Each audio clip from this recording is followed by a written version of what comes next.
Good afternoon, Louisiana. Welcome to At the Book for Thursday, July the 14th.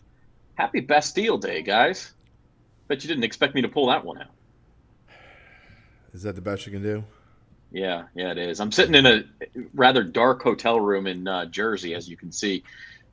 Just finished up with the sports betting conference. Lots of great ideas out there in the industry and lots of new things coming your way in the next year on bet.nola.com. But for today, we're going to talk a little football. We're going to talk a little British Open, talk a little baseball, have some fun, guys. Let's do it. I'm sorry, I was running a little late behind the scenes. We almost had a major incident with a dog and a raccoon. It's a long story.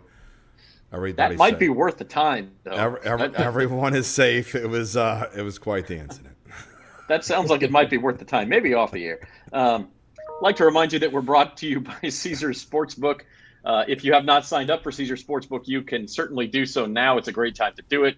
Special offer for our listeners, $1,500 risk-free bet, your first bet. Anything you want, you can bet it on big odds. I think there is a limit. You can't bet it on worse than minus 300 odds, so you can't just like go cash some huge favorite. But other than that, there's no restrictions on it, so you can turn that money into something huge. And if you lose, you get it back in terms of a bonus bet. So go to NOLA.com/Caesars for that promo. NOLA.com/Caesars. The promo code will be automatically loaded, and you will be good to go. So here we go. First things first, we want to talk a little British Open. The first round is just finishing up over in Scotland at St. Andrews. It is amazing how long they play. I mean, they started at like 12:30 in the morning our time, still going. It's 5 o'clock. It's 10 o'clock at night there. Stays very late there, so they can do it. But it takes like 6 hours to play that course. Yeah, well, the one thing is, a lot of times they have to walk a really long way to the next tee, and then the way they have to hit shots, it's so wide open. That's the thing about a links course, and I mean, it really is brutal how long it's taken. And there you see, like you saw Tiger having to wait several times earlier. Like everyone's having to wait, so it's a long day for these guys, and it's definitely gonna. I think it's gonna have an effect going forward. Maybe on some of the older guys, we'll see.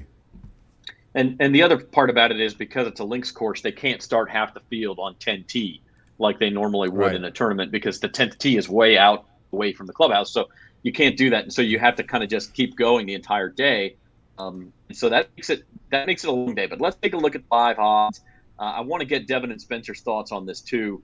As Nick, Uncle Big Nick, our resident golf expert, chimes in, Tiger's group took 6 hours and 9 minutes, and I don't think that was that much slower than some of the others, honestly. But as they're just now finishing up round one, Rory McIlroy, who was the favorite going in, had a good day. He's in second place, and his odds have gone down to plus 330. Cam Young, you see, he is in the lead. He's the fourth one down at 8-1 after an 8-under round today. He got to go out very early, so tomorrow he'll be going out later, and that could affect his score tomorrow. I want to get to Tiger in a minute. I want to get Devin and Spencer's thoughts on that too, and whether Tiger is done or not. But Jim, top of the leaderboard, it's star-studded, man. I mean, you can't ask for a whole lot more. Cam Young is really the only guy who maybe a lot of people didn't expect to be up there at this point. Yeah, and unfortunately, there really are no values, as is quite the case. Especially as of late, I've noticed the last few weeks in particular, the books have really got themselves more adjusted to the leaderboard and have overvalued favorites the last month or so in a big way. So if you don't bet them before the tournament, unless they have a bad day, bad opening day, and even then, I mean, you look at Spieth, and he's 7 shots back, and he's still 2,500. That is no bargain. So really, unfortunately, unless you want to take a shot on some of these guys that are 3, 4, 5 under, that are less known guys, you're really not going to get any value here, and you kind of missed the boat. And it really is. I mean, Uncle Big Nick says Hovland, but he can't putt. I mean, I'm not betting on Hovland in the major. I mean, he just can't putt. betting on Hovland pays off from time to time, but it's not the experience you want if you're going to watch every hole because the guy will just drive you crazy. Yeah, he will.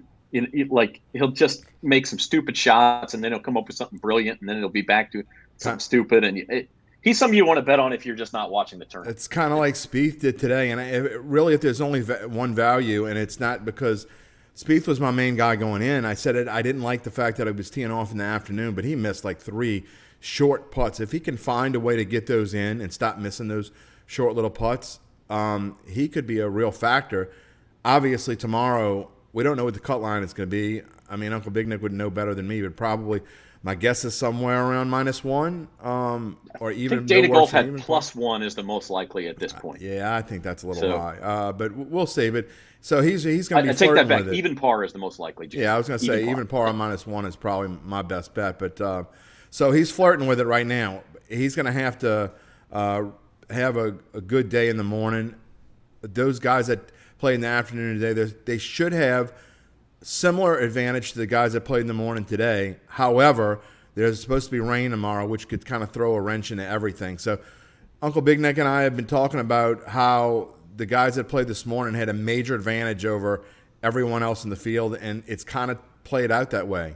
And Rory played in a good spot, and tomorrow I don't think the scores are going to be what we saw today. I think they're going to be a little worse than we saw today.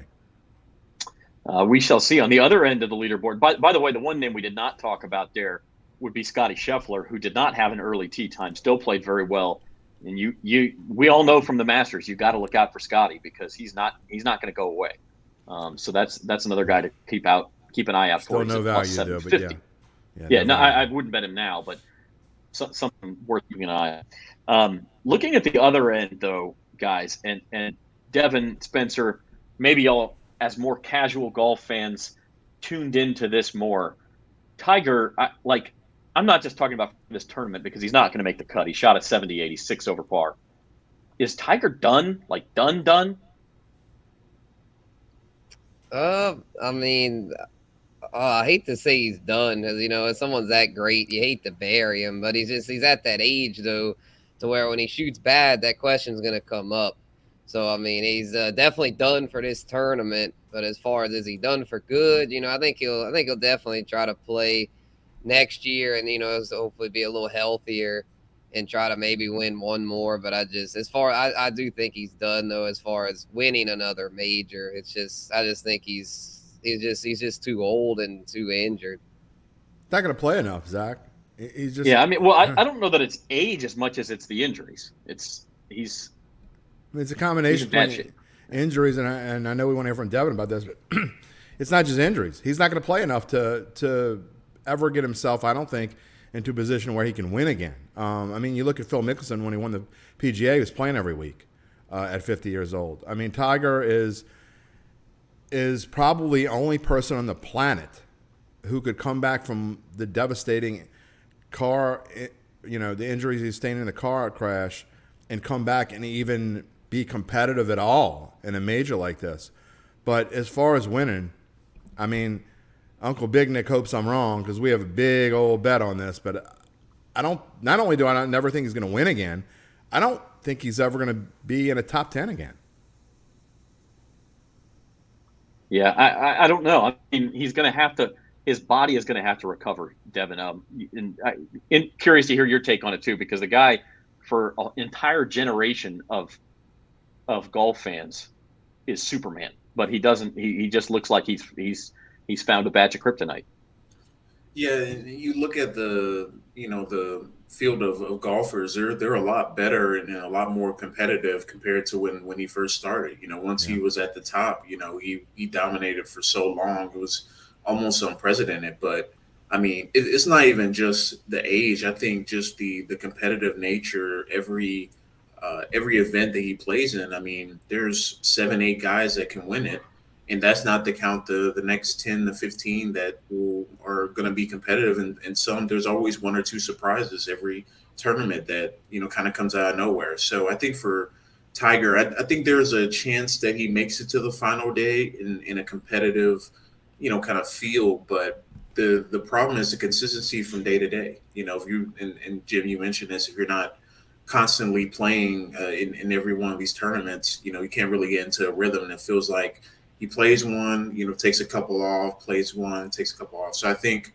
for him, especially at his age, he obviously has to be careful about which ones he's playing. But at this stage of his career, I think we may get one top 10 finish out in the finish out his career, but I think for the majority, I think his days winning a major are over. And Zach, let's be honest. I mean, the only reason why he's playing right now is because it's St. Andrews.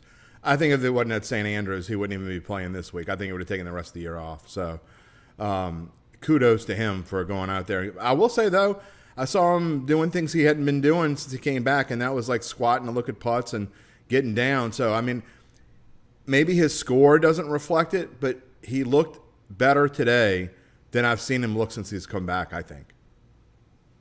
Okay. And we'll see how he looks playing, or well, if you stay up real late, you'll see how he looks playing early tomorrow, because it starts. I mean, that's the crazy thing about it. The last group I think is on 17 right now.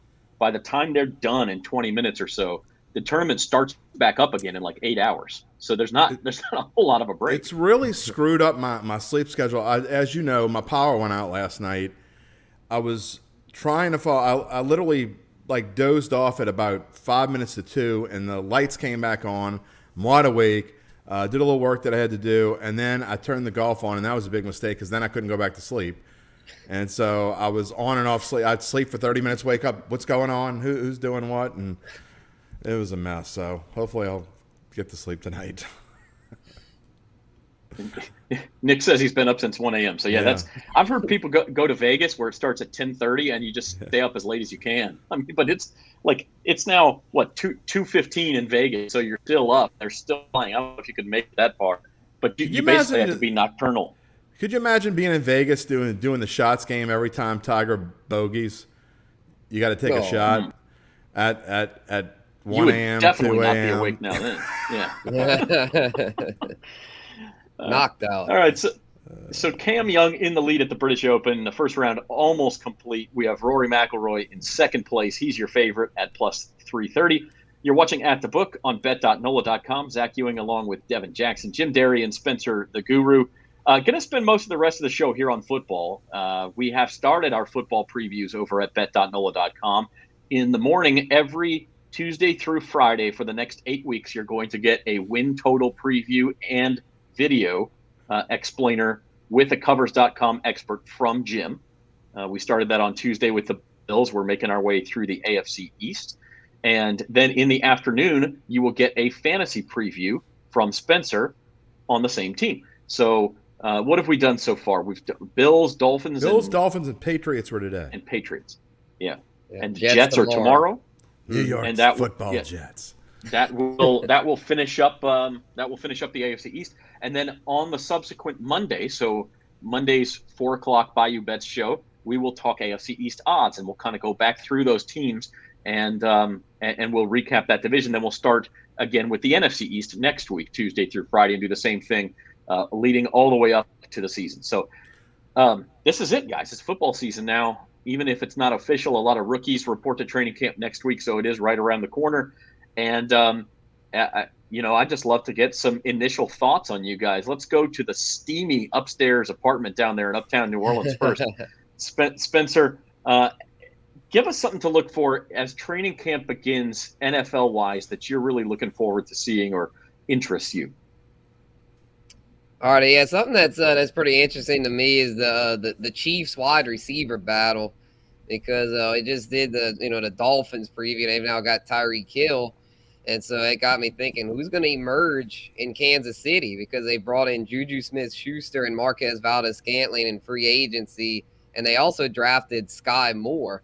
So with all of those guys, it'll be interesting to see which one will be able to be the prominent target. I mean, I would think they'll all see some targets. There's not going to be another Tyreek Hill type target hog, because they've also still got Mecole Hardman.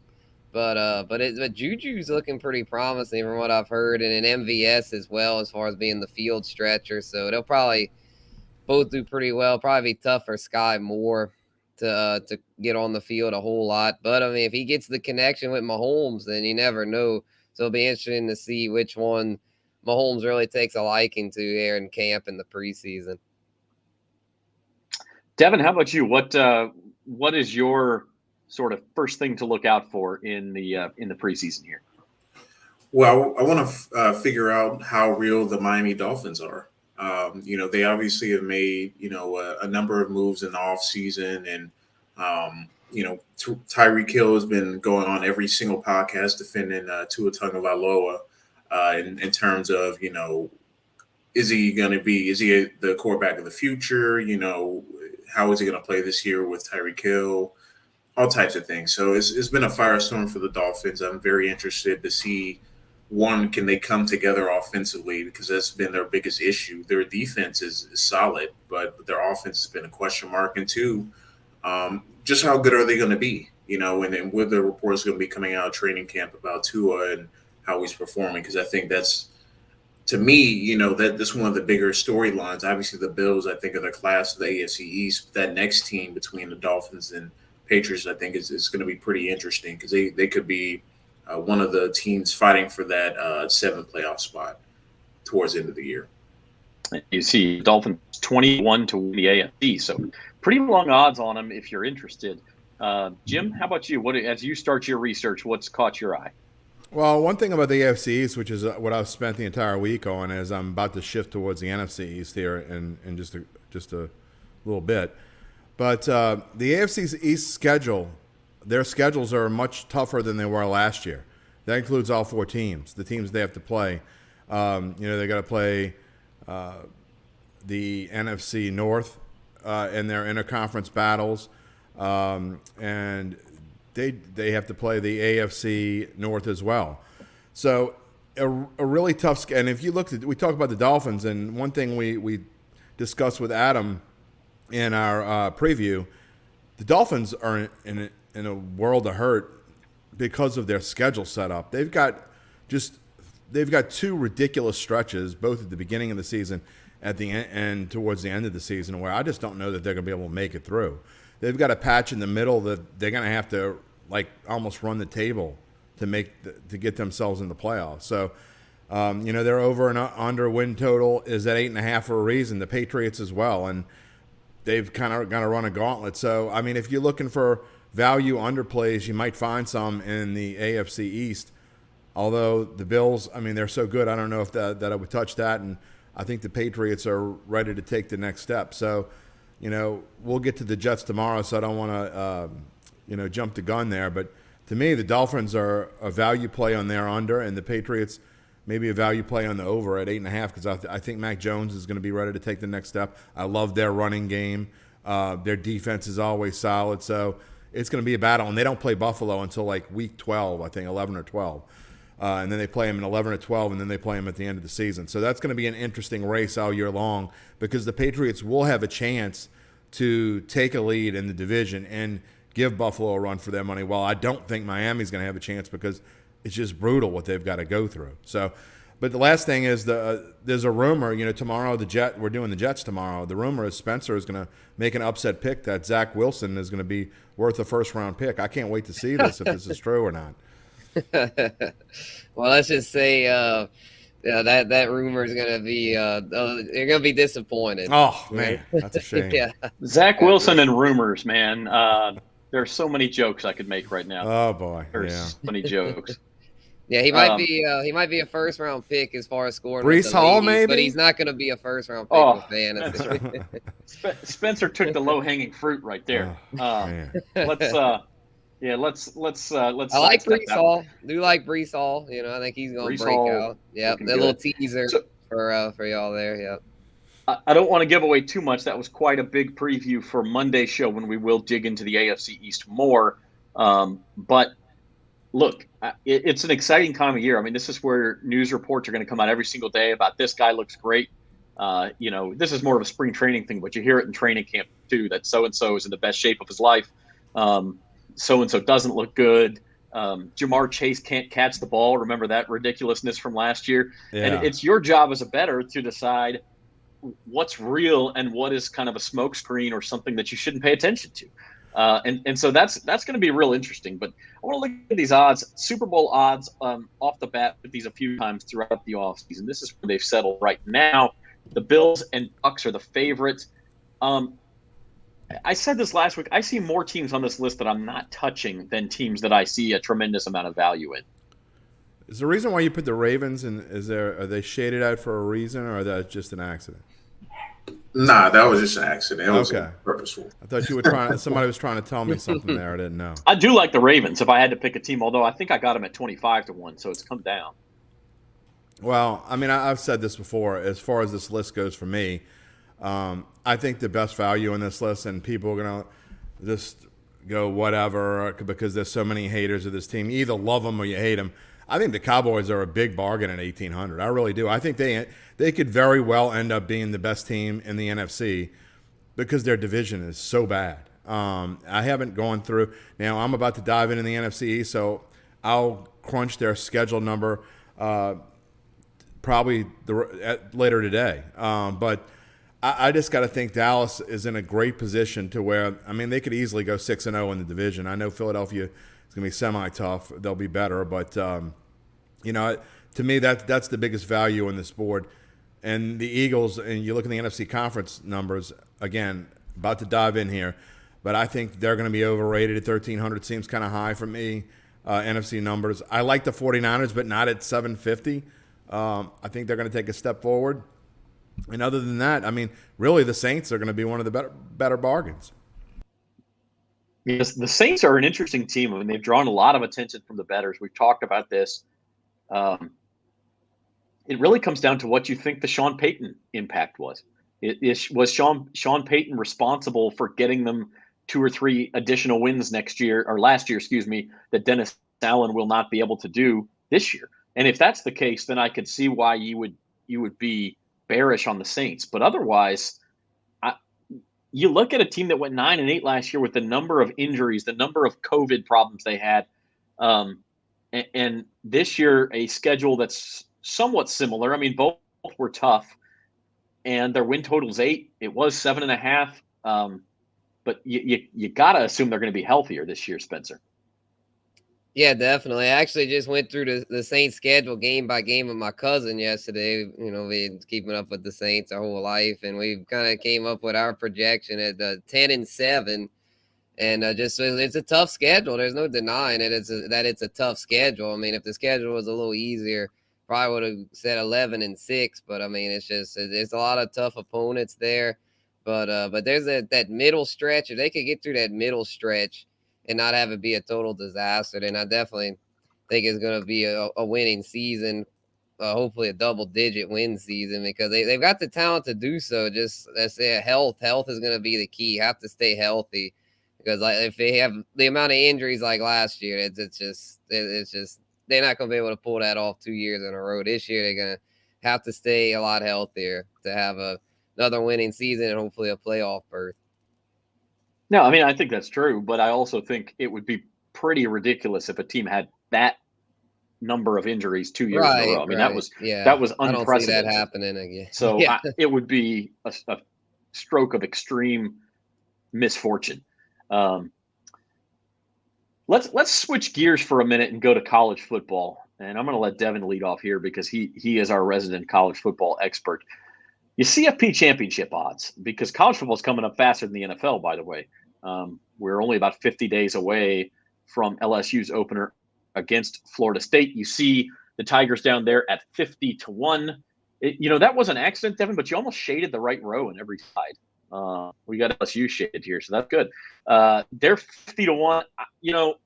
Can LSU win a national championship? I think that's probably asking too much in Brian Kelly's first year with what they have coming back compared to everybody else. But is this an Alabama, Ohio State, Georgia year and nobody else has a chance, Devin? Or do you see one of the longer shots on this list being there at the end? I kind of like Texas A&M at 25-1. I've been thinking about this while I was doing the slides, trying to figure out where's the value at. To me, it doesn't start until you get to Texas A&M. Clemson, to me, still has a lot of question marks around their quarterback position. I think they'll be a good team still, and they're always near the top. But are they going to be good enough? To me, Texas A&M is one of the few teams in the country that matches Georgia and Ohio State and Alabama talent for talent at each position. I mean, they had the number one recruiting class or top five for a couple years. They beat Alabama last year, so they have shown they can beat Alabama and some of the premier teams, but can they be consistent throughout the year? I think that's the biggest issue. But to me, Texas A&M is a clear value. I think USC is way overvalued.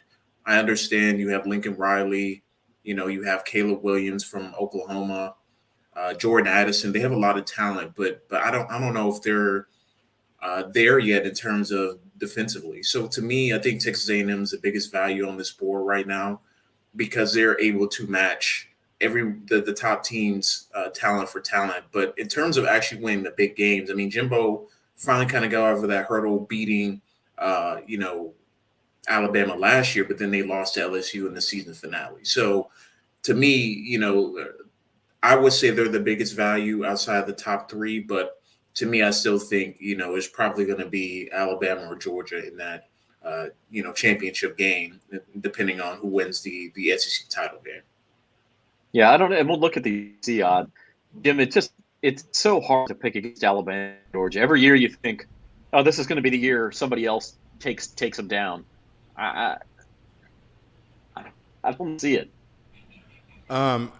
It's funny because I'm with Devin, but we hadn't talked about this at all. Texas A&M jumped out at me like big time, and I find it interesting that they're 2,500 to win the national championship, but yet their SEC title odds aren't that much different at 1,600. Find that interesting. LSU, 5,000 to win the national championship, 4,000 to win the SEC. Very interesting. Yeah, I don't know. I'm not a guy who. Last year was the first time that I bet a college football future before like November, and I saw Georgia the first three games, and I said to myself that this, to me, it was a no-brainer that team was going to win the national championship. And I think that for the most part, you can see a team play a few games, their odds don't change all that much, and you can get a sense for what you're looking at. And so with college football futures, I'd rather watch a few games first and then maybe jump on the train, because it seems like every year it's easy to pick out that team that has the best chance. You're not always going to be right. Weird things happen, but if you're pressed to play something now, though, I'm kind of with you. It's hard to pick against Alabama, Georgia, and the usual suspects in Ohio State. I mean, they're all going to be around, and the committee's going to do whatever they can to get them in there. So they're going to have to really screw up not to get in there. Yeah, I'll offer one more team that I would take a look at in these odds, and I would say, no, it's SEC, but I would say Utah as well. Someone to watch at 40-1. They have a lot of talent returning. They're the quarterback Cam Rising. Their star corner, a couple tight ends that I think can be drafted into the NFL. So they have a lot returning on that team as well. And obviously, all eyes are going to be on USC and Oregon. But I do think Utah is a nice, put a couple bucks down here early, especially if they go on a roll and, finish the season undefeated. I think right now is the time. And they have that first game against Florida as well.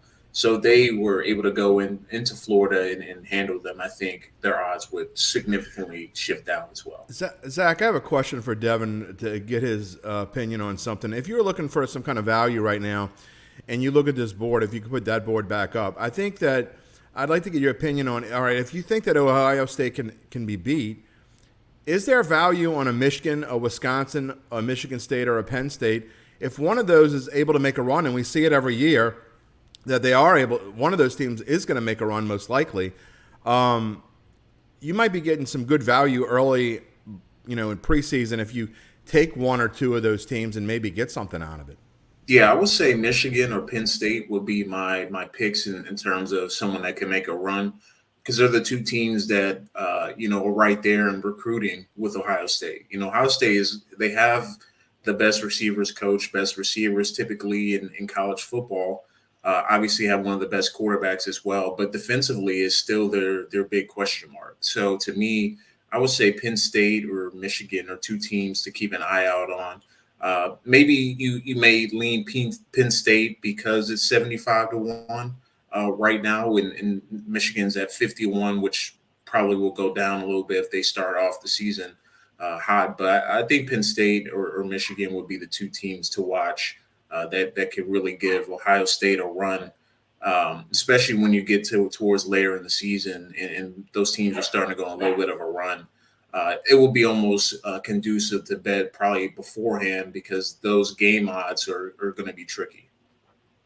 Two things I'll say is Jim is right in that sometimes in college you can afford to wait a couple of weeks, see what teams have.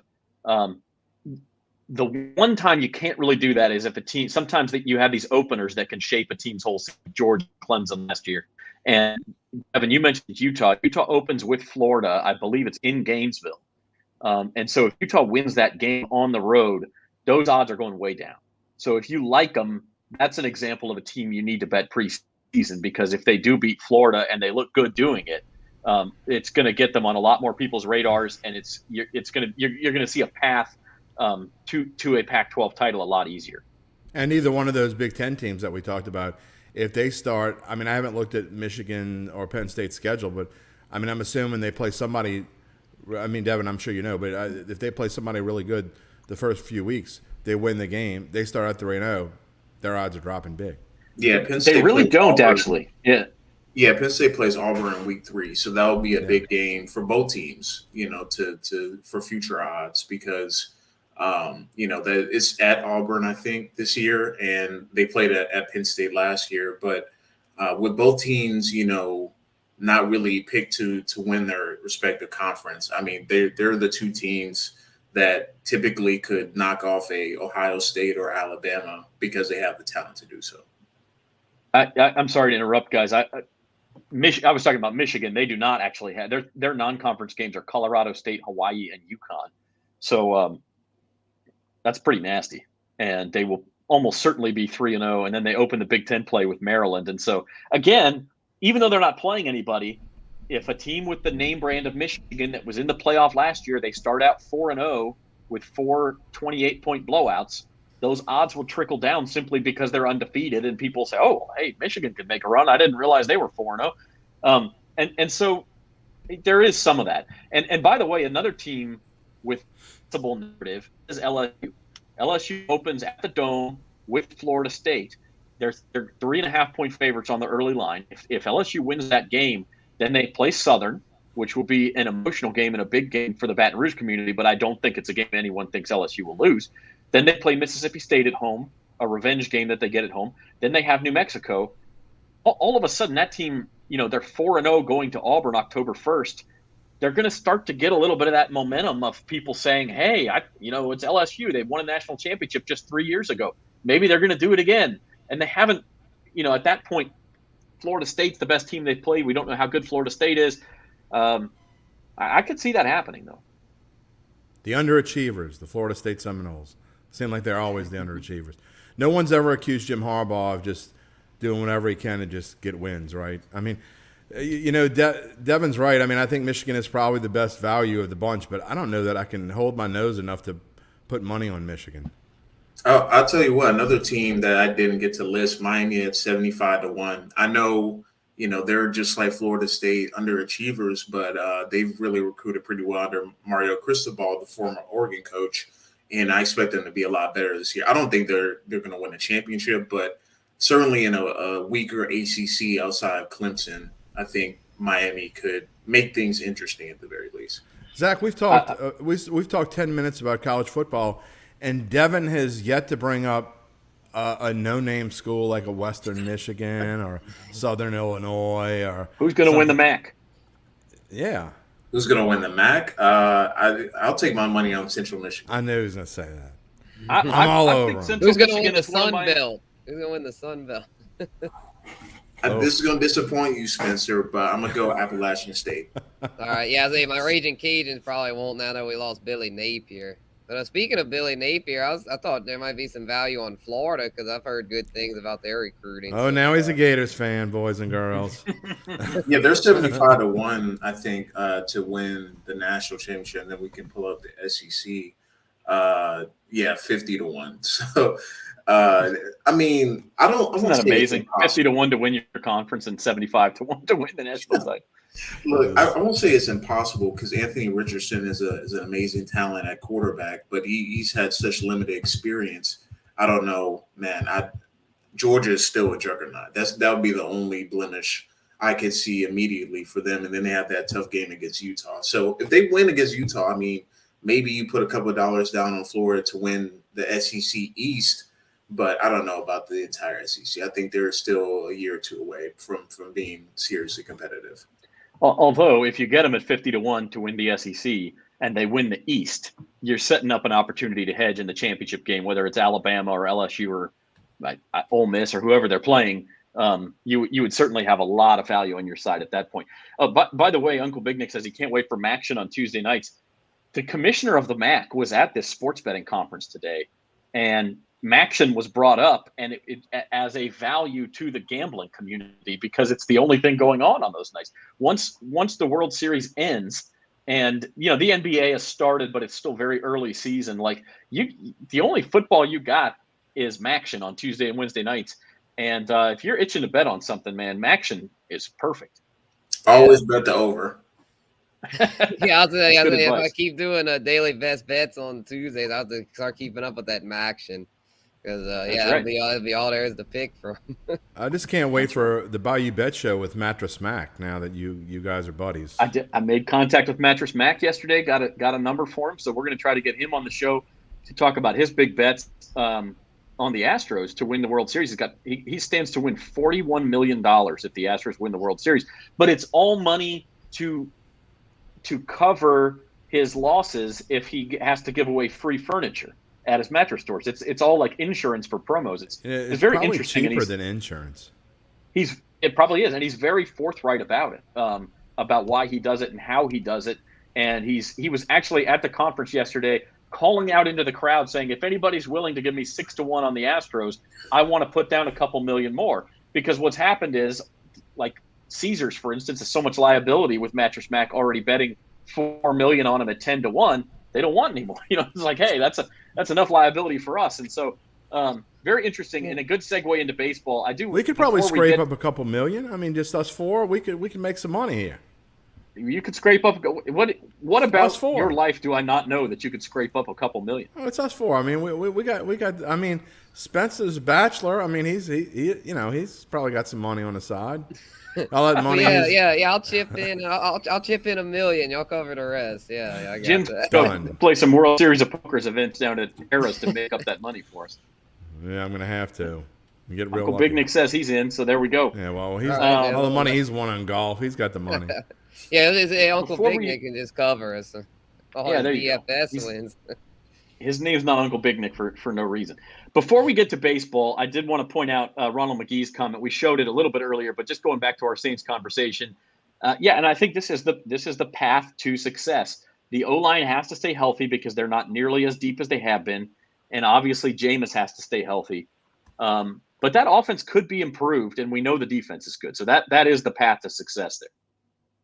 There's no question. I mean, you keep Jameis healthy, and with the weapons he's got, this team's going to be way better. And I get the whole Sean Payton thing, but I think it's going to make a difference. I mean, only a fool would say that Sean Payton not being there is not going to make a difference.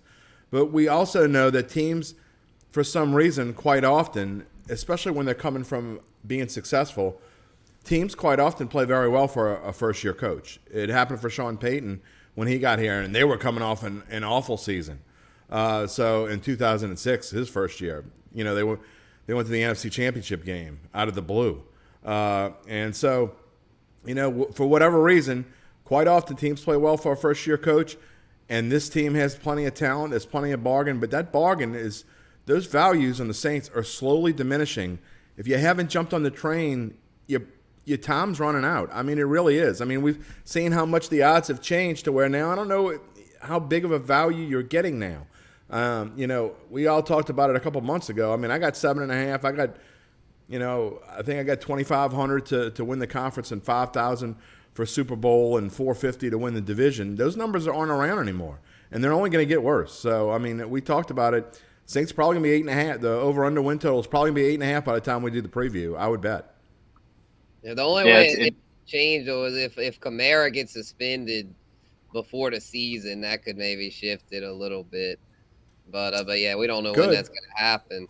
Well, his hearing, the hearing's not even scheduled to come out until August. I think August the 2nd or 3rd or 4th, somewhere around. Sorry for a little munchkin running behind me. She doesn't follow directions very well. But they could push that hearing back again. I have a strong suspicion that if a decision is made on Kamara and a potential suspension, it's not going to happen until after the season starts. At this point. Yeah, and it depends too. If he only gets, let's say they let him off easier than people are thinking, and he only gets 3 games or something. Oh no. To a certain extent. Well, listen, the rumor is now Deshaun Watson's only getting 6 to 8 games. If you're giving Deshaun Watson 6 to 8, does Kamara get more than that, or does he? I don't. Film of him kicking. Yeah, the film is a game changer. That's sure. I mean, Calvin Ridley got a year for gambling, so I mean, they really have no precedent on what they give people anymore. In terms of I'd be shocked. It'd be shocked if it's not at least 6 games, but there is a realistic chance it doesn't happen this year. I mean, there's a realistic chance that lawyers are able to push this back into the offseason, and then the NFL doesn't have to make a decision because they're not going to make a decision until this thing is settled. I don't think. No, I think it's still very much up in the air. You're watching At the Book on bet.nola.com. We're brought to you by Caesars Sportsbook, our official odds partner, and we ask you that if you're not already signed up, you can sign up for the Sportsbook through our promo code. Go to NOLA.com/Caesars for that. Get a $1,500 risk-free first bet. Go to NOLA.com/Caesars today. Guys, I want to wrap up the show with a little baseball talk. Baseball is just one weekend away now from its All-Star break. So, in a lot of ways, the narrative has changed a little bit. At the top, it's the same as we look at these World Series odds. The Yankees and the Dodgers are still your favorites. The Astros are right there, and the Mets are the 4th team. But you've got some teams that are really, really hot. And one of them is the Braves. The Braves they're like 31-9 in their last 40 games or something. And so the defending champs have gone up to less than 10-1. And then where are the Orioles in this list?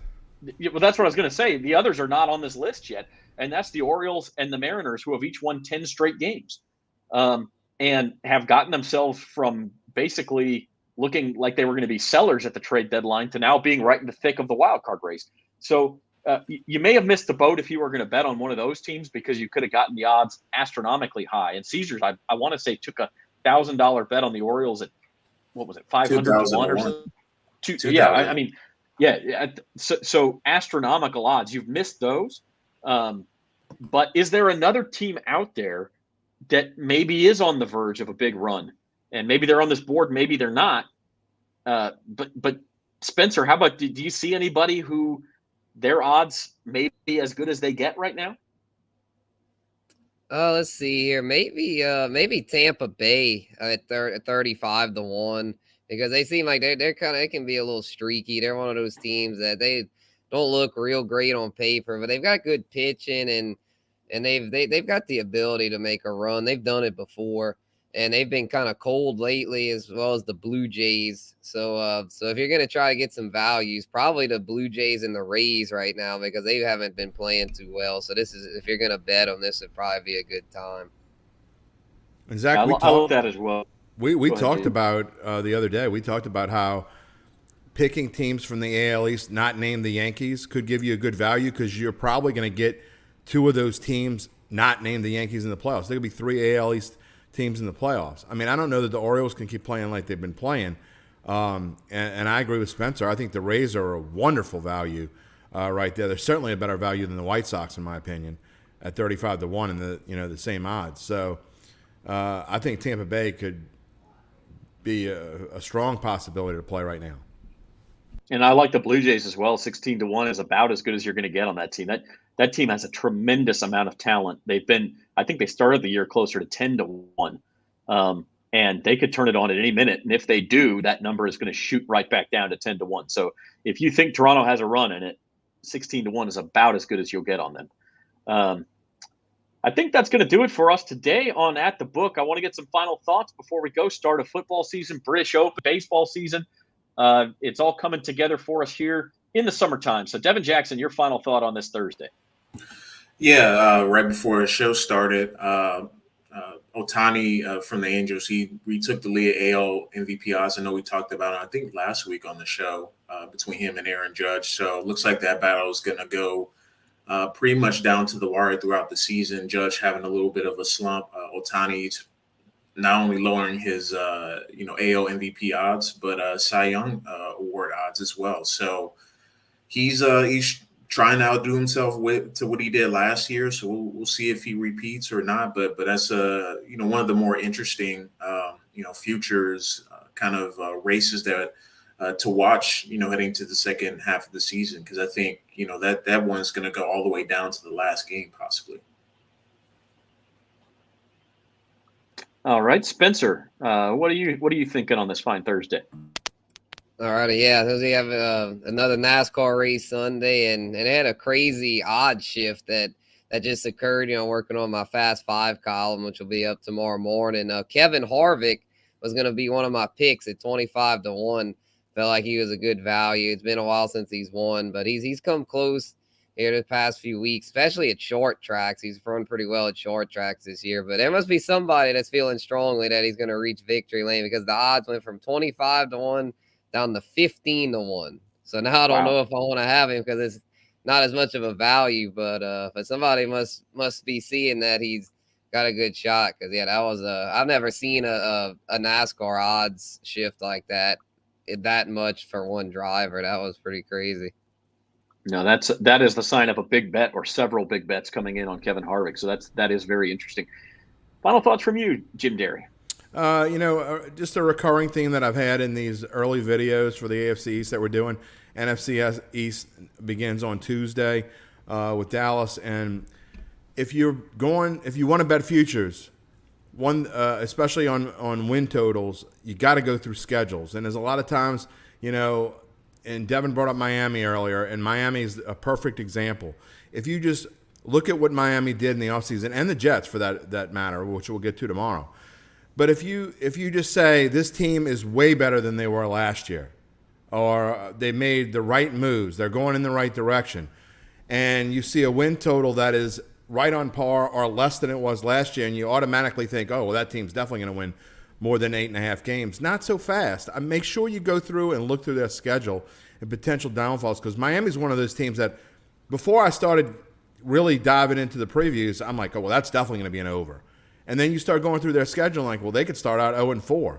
They could lose their last 5 games of the season. So just a warning to potential bettors on teams that you're looking for value.